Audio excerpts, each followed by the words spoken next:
The Declaration of Independence was not necessarily written with women in mind. People like Abigail Adams had hoped that it would be. You have generations of women who are fighting back and using the words of the Declaration of Independence to advocate for their own rights.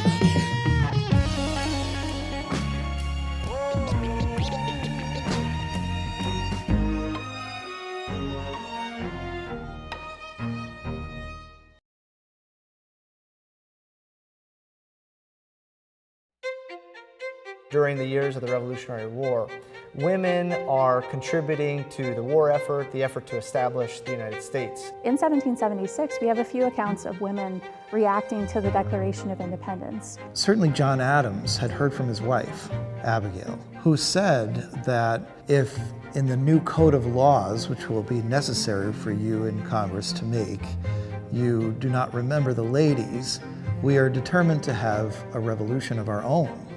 Adams responded, sort of sloughing it off, and she wrote to her friend saying, "He thinks I'm kidding, but I am not kidding." So rights applied to a fairly small group, and land, real estate, is real property that then produces wealth. The rights that applied to property were available only to free white men. Women have very few political rights. Married women are subject to the old tradition and law of coverture, in which their property upon marriage transfers to the ownership of their husband. So it's actually not being a woman that denies you rights. It is, in fact, your marital status that denies you rights. And so if you were unmarried, you could have all the rights to own property, to make contracts, to get credit, to borrow. But if you were married, coverture kicks in. When we think about women in the Revolutionary War, or women in any wars, we immediately reach for the women who did unusual things, like Deborah Sampson, who passed herself off as a man so she could fight as a soldier in the Revolution. And we also think of the women who supported the war, like Betsy Ross, who made the flag. In 1776, women begin to get their voting rights, their right to suffrage, at the state level. Women could vote in New Jersey from 1776 to 1807, and they did vote. Poll lists that we found here at the Museum of the American Revolution show hundreds of women voting in the 18th century and early 19th century in New Jersey. That was changed, and only men were allowed to vote after that point until the 19th Amendment in 1920.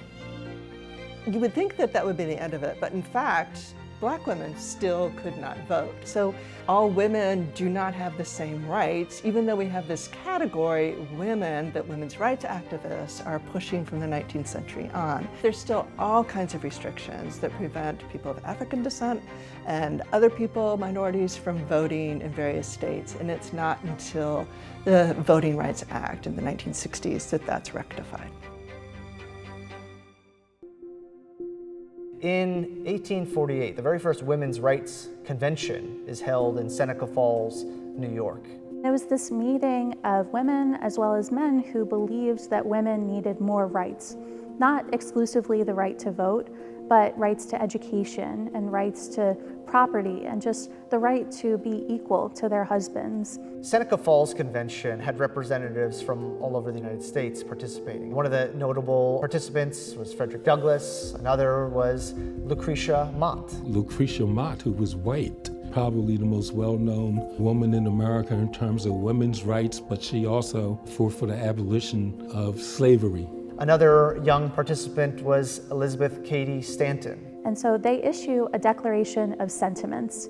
And this declaration was primarily written by Elizabeth Cady Stanton, who we can see evolve over the course of her career from fighting for women's rights more generally to fighting specifically for suffrage and writing multiple declarations for that purpose. That Declaration of Sentiments, by no mistake, is modeled after the Declaration of Independence of the United States. In 1876, it's the Centennial of the Declaration of Independence, and Philadelphia puts on a big show. They have a Centennial Exposition, and they plan this massive celebration outside of Independence Hall on the 4th of July. The women who are advocating for suffrage see this as an opportunity to make their voices heard. And so the National Women's Suffrage Association issues its own declaration of women's rights and its own list of grievances against the United States. And they try to present this declaration to the Vice President of the United States during the formal celebration, and they're rushed off the stage. And the crowd clamors for copies of their declaration, and Susan B. Anthony gets up on a bench outside of Independence Hall and starts reading it aloud to this growing crowd. Eleanor Roosevelt is key to drafting and editing the Universal Declaration of Human Rights, which was adopted by the UN. She's part of a committee that is also working to make sure that women's rights and concerns are voiced in the proceedings of the United Nations. This declaration very much follows the trajectory and the legacy of the 1776 United States Declaration of Independence.